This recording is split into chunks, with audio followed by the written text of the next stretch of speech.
Hello. So recently I watched a show called From. It was in trending because season 3 just came out, and I usually don't give a fuck about trending shows.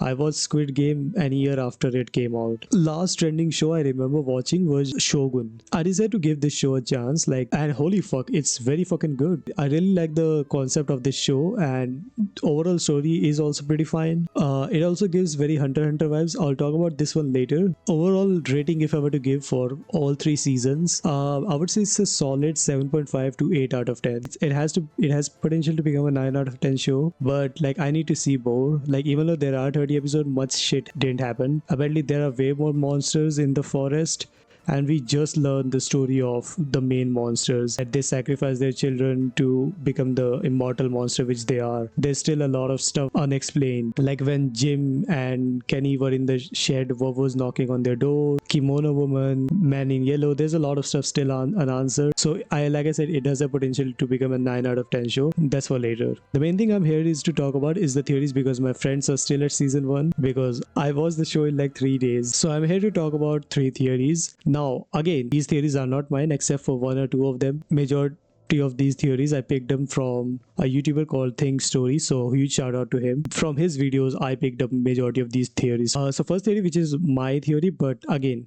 it's everyone is talking about, it's not a big secret, I didn't came up with something new. The theory is that Julie is a time traveler, which everyone knows because it's obvious. The Julie we see at the end of the season 3, she has shorter hair, kind of like mine.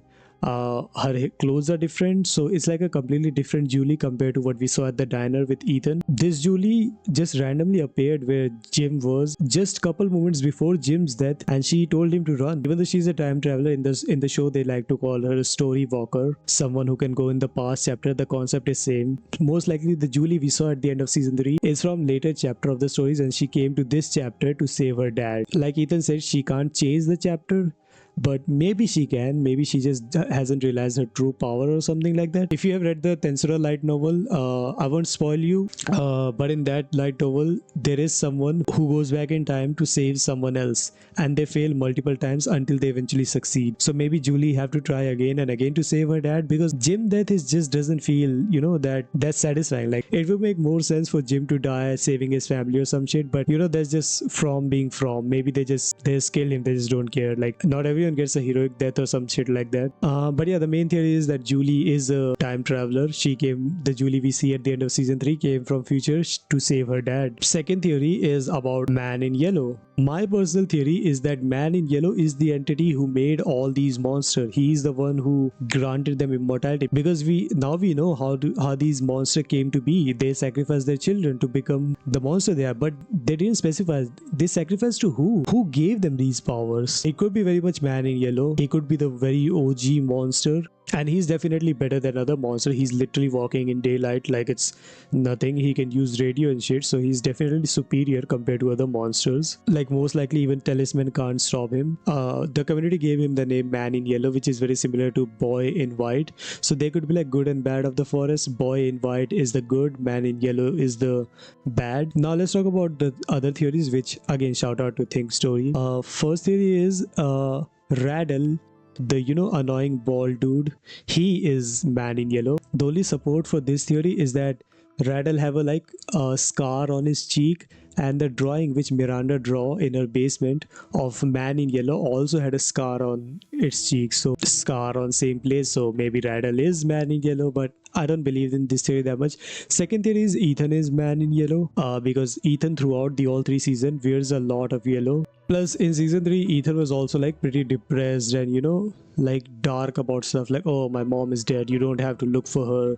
So maybe Ethan grew up to become the Man in Yellow. Again, I don't think anyone from town is Man in Yellow. I think this Man in Yellow dude is like an entity of its own, but it could be like, it could be that someone from town becomes Man in Yellow. The other two theories on where this character is inspired from. Man in Yellow, whose its inspirations are. First character, which a lot of people think is the inspiration of Man in Yellow, is King in Yellow. He's a character from a very old book from 1800s, and the description of this dude is basically King in Yellow is a mighty king. He rules over a place which is outside of space and time, which is very similar to the town from the show From, place which exists outside of space and time. Well, not time, because we know time is flows at the same rate as outside world, but it's definitely a different space. And also King in Yellow is said to have a lot of entities in his cities and shit, which is similar to a lot of entities being in the forest. A lot of people have been thinking that maybe King in the Yellow is inspiration for Man in Yellow. The second inspiration, which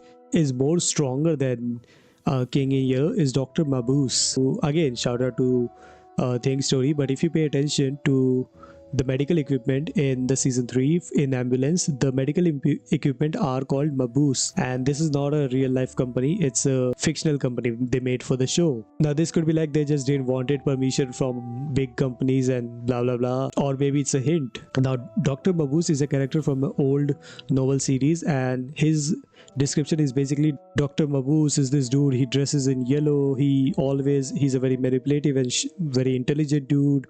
He makes other do bad stuff for him. Even if you take out Dr. Mabuse, another will appear. So like the description matches very much of that of Man in Yellow. So a lot of people think that this Dr. Mabuse character might be the inspiration for Man in Yellow. Yeah, speaking of forest and their entities, like I said, I will talk about the similarity between Hunter x Hunter and this show. The forest is very much like the Dark Continent from Hunter x Hunter. If you have read Hunter x Hunter manga, you would know what Dark Continent is. If you haven't, without spoiling, Dark Continent is a place. The worst monstrosity you can imagine lives there. If you have watched Hunter x Hunter anime, you would know of Chimera Ant. Without spoiling, Chimera Ant is also from this Dark Continent, and these Chimera Ant had a very good chance of taking out humanity, and they are literally nothing compared to the actual monsters of Dark Continent. So just like how there is forest, what we thought are the real monster who kills human, they are nothing compared to what's deep hiding in the forest. Same way Dark Continent of Hunter x Hunter, we thought Chimera Ant are a big threat, but they are nothing compared to the actual monsters who live in Dark Continent. This is the forest gives very Dark Continent vibes from Hunter x Hunter. Leaving that, so there was Man in Yellow theories. I'll repeat it, that Radl could be Man in Yellow, Ethan could be Man in Yellow. It could be a very different character of its own. It could be the entity who made all these monsters. And also we talked about the character who might be inspiration for Man in Yellow, King in Yellow, and Dr. Mabuse. Now let's talk about the big theory. The biggest reveal we got in season 3 was the reincarnation, which also I'm not sure if it's reincarnation or it's more like a successor kind of thing. They are hinting at reincarnation, that Tabitha and Jade, they both are reincarnation of Miranda and Christopher, who are also reincarnation of people who came before. So this town, same story takes place again and again and again, and these two people, Tabitha and Jade, they come back to this town in different lives to save their daughter from the original life, from the first cycle. First I was confused when they revealed that Tabitha and Jade are Christopher and Miranda's reincarnation, and I was like, Christopher and Miranda had a daughter, like Miranda was already married, and no, it's not their daughter, it's like original cycle. In their first life, Jade and Tabitha were a couple and they had a daughter who they couldn't save, so they come back again to this place in different lives, save their daughter, save the children, and they fail each and every time. Now this is a fact, this is not a theory that Jade and Tabitha are reincarnation / successor of Miranda and Christopher and so on and so forth, the people who came before them. The theory is that it's not just Jade and Tabitha. Again, shout out to Thing Story for this one too. I think other people in the town are also like reincarnation or successor of characters who came before. Because again, if the story is same, if it's same story going again and again and again, that means same story will have same characters. That means same characters are appearing too. So like someone from this generation will fill up the role of someone else from previous generation. A very big example is Elgin. Elgin just lost his eye in the last episode, and he's like very similar to the one-eyed civil soldier Jade saw, or the other one-eyed dude Jade also saw. So it's not just Tabitha and Jade, not all of them, but a good amount of characters in the town are reincarnation or like successor. Now there's another theory which I really don't believe in, is that Boyd is the yellow man, because again season 3 whole plot was this place trying to bake Boyd, and I'm pretty sure Boyd means yellow and stuff. Like this isn't a strong theory, but it just came before because Boyd name means yellow, and this place has been trying to break Boyd, so maybe later in the story Boyd finally snaps and become Man in the Yellow, but all that. So yeah, that was the main theories I wanted to talk about Man in the Yellow, Julie being the Story Walker and Jade Tabitha not the only one being the reincarnated one. Other people in the town also are reincarnated. And yeah, that was it. That was from season 3 has been confirmed. Most likely it's gonna come out in 2026. So till then I'll see you in some other video, and yeah, see ya.